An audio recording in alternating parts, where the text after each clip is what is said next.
In 395 AD, the seemingly unshakable Roman Empire began to show its first signs of decline. On its western frontiers, barbarian hordes increasingly encroached upon imperial territory, while in the east, the young Emperor Arcadius, barely 18 years old, ascended the throne in splendid Constantinople. Inexperienced, timid, and lacking self-confidence, he proved an ideal target for ambitious courtiers eager to rule the empire in his stead. Into this power struggle emerged an unexpected contender who stood out from the rest. He was neither a celebrated general whose victories echoed across the empire, nor an aristocrat from a noble lineage. This man was Eutropius, a eunuch, marked by mutilation and years of service at court. Without noble birth or the ability to continue his line, he managed to reach unimaginable heights, becoming consul of the Eastern Roman Empire and the de facto ruler at court.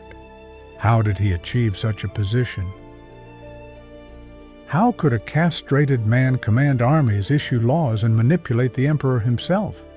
This is a story of a dizzying ascent built on cunning and deceit, and an equally swift downfall, which forever remained in Rome's memory as a stark warning about the transience of power. In January 395 AD, the death of Emperor Theodosius the Great plunged the empire into a profound crisis. His passing marked the end of the last ruler capable of holding the disparate parts of the Roman state machine under a single command. His final will decreed the division of the empire between his two sons. Honorius, still very young, was given control of the Western Roman Empire with its capital in Ravenna. Arcadius, slightly older but entirely unprepared for military affairs, inherited the eastern throne in Constantinople. The difference between father and son was colossal. Theodosius was a warrior emperor, distinguished both on battlefields and in religious debates. Arcadius, by contrast, lacked the firmness and initiative required for effective imperial governance. Courtiers quickly realized this. The young, timid emperor, devoid of a strong character, was a veritable gift to those who dreamt of ruling the empire from behind the scenes. In Constantinople, the resultant power vacuum attracted numerous rivals. Generals craved influence, bureaucrats vied for control over financial flows, and the eunuchs inhabiting the palace quietly wove their intrigues. Amongst this constellation of ambitious figures, one stood out with a peculiar gift for discerning others' weaknesses: Eutropius, head of the imperial chancellery. The stage was set. Arcadius sat on the throne, but the real games were being played by other actors. And on this chessboard of intrigue, Eutropius was preparing to make his first, carefully calculated move. Long before his name was whispered in the corridors of power in Constantinople, Eutropius was merely one of many nameless boys languishing in a remote village in Asia Minor. Fate dictated that his life would take a drastic turn when he fell into the hands of ruthless human traffickers. In the bustling eastern markets, he underwent a barbaric procedure that left an indelible mark on his future life: castration. In the realities of the late Roman era, this tragedy forever defined his place in society, consigning him to a peculiar category of the outcast, yet simultaneously the chosen. Eunuchs were considered ideal servants at the imperial court. Deprived of the ability to marry and produce heirs, they were generally believed to harbor no dynastic ambitions. This perceived neutrality made them indispensable as keepers of secrets, managers of vast wealth, and intermediaries between the emperor and his entourage. In practice, however, the status of a eunuch often transformed into a potent political weapon.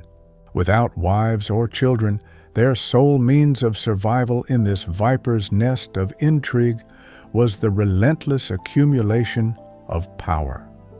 Eutropius grasped this harsh logic from a young age. He meticulously cultivated the image of an obedient and devoted servant, a man supposedly devoid of any personal interests. Simultaneously, he honed his ability to listen, observe, and remember the minutest details. In a palace where every gesture could be interpreted as betrayal, he learned to act like a shadow, always present yet never posing a threat. During the reign of Theodosius I, he managed to gain the trust of high-ranking officials through his ability to manage affairs efficiently. However, his true talent lay in his unerring ability to discern human weaknesses. He knew precisely whom to flatter, whom to offer minor favors, and when it was best to remain in the shadows, observing events unnoticed. When Theodosius I died, his son Arcadius inherited the eastern throne. Eutropius understood that his moment had arrived. The new emperor, insecure and weak-willed, desperately needed someone to shoulder the burden of decision-making. Eutropius, deftly combining cunning with feigned modesty, was ready to fill this vacant position, to guide the emperor's weak hand and subtly govern the empire. In 395 AD, when Arcadius ascended the throne, he was barely 18 years old. He inherited from his father, Theodosius the Great, a state gripped by a deep crisis, plagued by internal strife, and subjected to constant barbarian raids. However, Arcadius possessed neither his father's martial spirit nor his political acumen. With a gentle and timid nature, he preferred the solitude of gardens and the grandeur of palace ceremonies to making complex governmental decisions. It was precisely at this moment of weak leadership that Eutropius rose to prominence. This eunuch realized from the outset that the most effective way to control the young emperor was not through force or open confrontation, but through clever psychological manipulation. During audiences, he would always present Arcadius with two seemingly obvious options, simplifying complex issues into clear choices. Acting with incredible subtlety, Eutropius fostered in the emperor the illusion of making his own decisions, while Arcadius merely echoed phrases pre-prepared by his advisor. Eutropius also cleverly played on Arcadius's personal fears, such as the dread of appearing weak and the apprehension of being overshadowed by more capable individuals. Whenever a general or senator attempted to influence the emperor, Eutropius subtly hinted at their potential manipulations, reinforcing Arcadius's belief that only he, Eutropius, was his most loyal protector. Gradually, Arcadius ceased to trust any other voices. Generals, when addressing the emperor, were compelled to relay their advice through Eutropius's filter.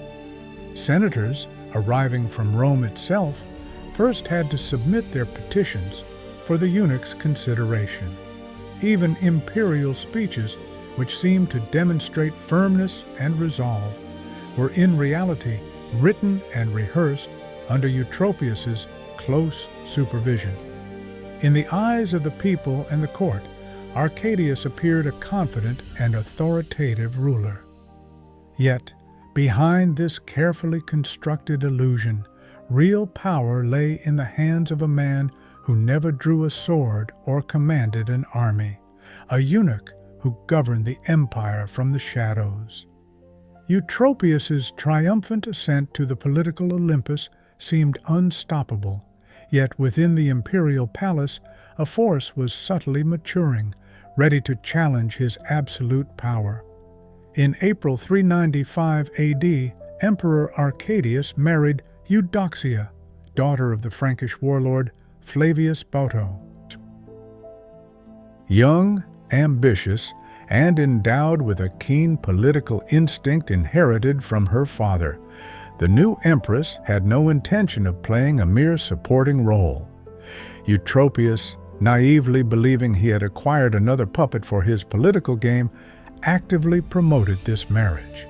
He was convinced that Eudoxia, as a foreigner, would be immensely grateful for her elevation to the throne and entirely dependent on his guidance. But he underestimated her shrewdness and strategic thinking. During her first months at the palace, Eudoxia behaved discreetly, observing events.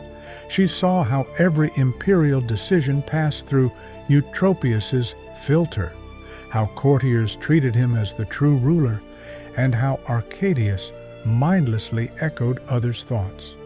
During private dinners, she subtly began to sow seeds of doubt in her husband's mind. By asking seemingly innocent questions, she demanded explanations regarding tax policy, military strategy, and international treaties. Arcadius, attempting to answer, realized with horror that he had no arguments of his own, other than those he had heard from the all-powerful eunuch. The empress never engaged in open confrontation with him.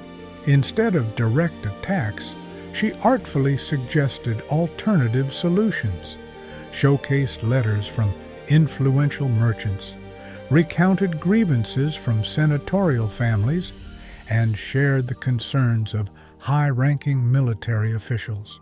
Her goal was not Eutropius's immediate exposure, but rather to gradually instill in the emperor the idea that his advisor was withholding important information from him.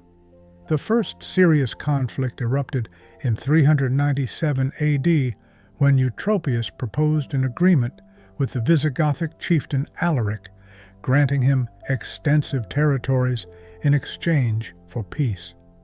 Arcadius, influenced by the doubts sown by his wife, decided to hear the opinions of the generals present and subjected the eunuch's proposal to careful scrutiny. Eutropius's visible irritation proved to be his fatal mistake. For the first time, the emperor saw him as a man who did not respect his authority. From that moment, their relationship fundamentally changed. Arcadius increasingly sought advice directly from his wife and certain trusted officers, and Eudoxia deftly exploited every opportunity to weaken the hated eunuch's influence. What had seemed unshakable power began to crack. Eutropius, blinded by his perceived invulnerability, failed to realize that the real threat came not from the army or the Senate, but from the woman who knew her husband better than anyone else. In 399 AD, Eutropius reached the pinnacle of his political career. After years of governing from behind the scenes, Eutropius made the boldest and most ambitious decision of his career to secure the position of consul of the Eastern Roman Empire.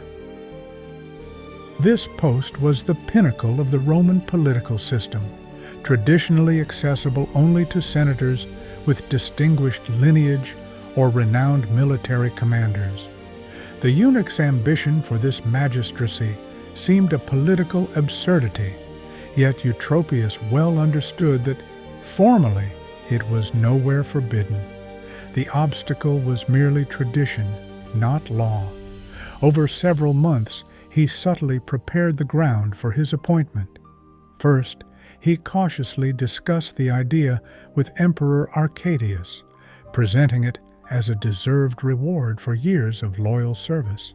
He then launched a clandestine campaign among courtiers and jurists, arguing that his consulship would symbolize a new era where personal merit was valued above birth.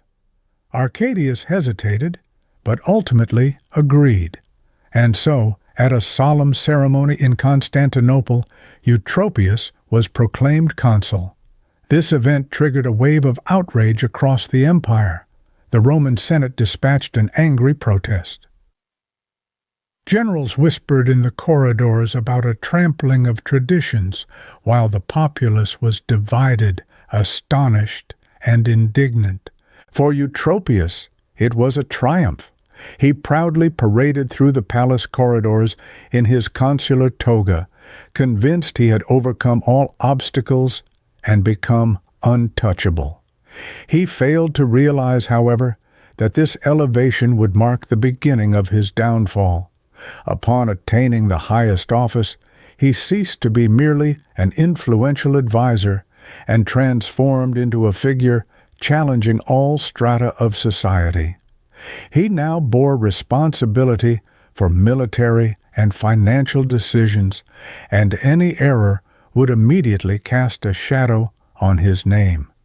Empress Eudoxia, who had previously acted with restraint, understood that the time had come to act decisively. The consulship, which was intended to make him the most powerful man in the empire, became the arena where the fragility of his power was exposed.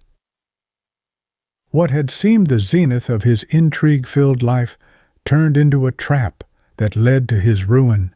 In the summer of 399 AD, storm clouds gathered over the empire's horizon, portending a trial that would expose Eutropius's Achilles' heel. In Phrygia, a western province of Asia Minor, a rebellion erupted, led by Tribigild, an Ostrogothic commander serving in the imperial army. Initially a revolt sparked by discontent over land distribution and delayed payments, it rapidly escalated into a large-scale uprising threatening to undermine the stability of the Eastern Roman Empire. Eutropius, the newly appointed consul, rashly underestimated the full gravity of the impending threat. Convinced that these were merely minor disturbances, he opted for negotiations rather than preparing a decisive military response. He dispatched envoys with promises of modest concessions, naively believing he could pacify the rebels without displaying weakness. However, Tribigild proved to be not just a barbarian chieftain, but an experienced strategist, well aware of the discord prevalent at the imperial court. He scornfully rejected the offer, executing the imperial envoy as a sign of his defiance. This news reverberated through Constantinople like thunder. The barbarian warlord had not only defied the empire, but had also humiliated its consul, who embodied its grandeur. Trust in Eutropius rapidly eroded. Roman generals, already irritated by the necessity of obeying a eunuch's orders, openly accused him of incompetence. Rumors spread among the populace that the gods were angered with the empire for allowing such a man to hold so high an office. Eudoxia seized every opportunity to capitalize on Eutropius's blunders. In private audiences with Arcadius, she had no need to criticize the eunuch directly. It sufficed to point to alarming reports of defeats, streams of refugees fleeing ravaged cities, and senators insistently demanding more decisive action. In Arcadius's mind, the empire's failures became increasingly associated with Eutropius's influence. The rebellion gained momentum. Cities surrendered one after another to the enemy, soldiers deserted, and the imperial treasury emptied due to failed military campaigns. Political pressure reached an unbearable peak. Eutropius, who had recently been clad in the purple toga, a symbol of his limitless power, now found himself completely isolated, transformed into a scapegoat for all misfortunes. The man who had long dominated Constantinople through intrigue and cunning now faced an enemy that could not be deceived with words or bribes, open warfare, and this war brought him inevitable doom. The autumn of 399 AD proved to be a fateful period, marking the twilight of Eutropius's political career. Failures in confronting Tribigild multiplied, and public discontent in Constantinople reached a critical point.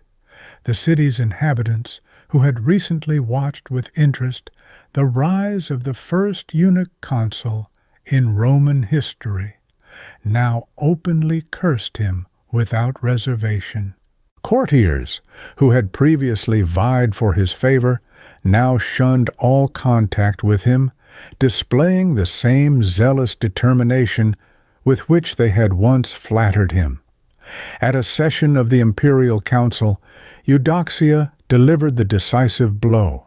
She presented Arcadius with numerous complaints from generals, senators, and ordinary citizens, all unanimously naming Eutropius as the culprit for all their woes. The emperor, fearing for his throne and convinced that a sacrifice was necessary to save the empire, made a difficult decision. The eunuch was stripped of all his offices, his colossal property was to be confiscated, and he himself was banished from the lavish palace he had occupied for many years. Eutropius's downfall was as swift as his dizzying ascent. Within hours he transformed from the all-powerful ruler of the East into a wretched exile. In a surge of desperation, Eutropius sought refuge in the Hagia Sophia, desperately clinging to the main altar.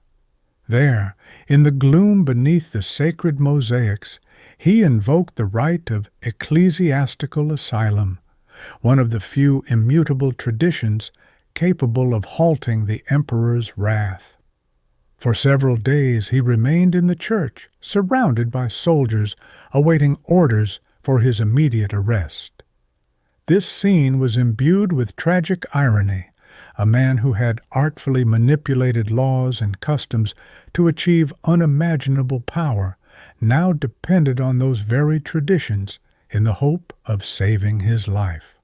Meanwhile, through the palace corridors, Eudoxia moved with cold calculation, persistently urging Patriarch John Chrysostom to accept a compromise that would allow the disgraced dignitary to be punished without violating the sacred status of asylum. Ultimately, the decision was made to exile Eutropius to Cyprus. He clung to this faint hope of salvation, yet deep down he understood that exile was not an act of mercy, but merely an ominous prelude to an even more tragic fate. His removal to Cyprus, at least outwardly, appeared to be a fitting end for a man who had risen from the lowest ranks to the pinnacle of power.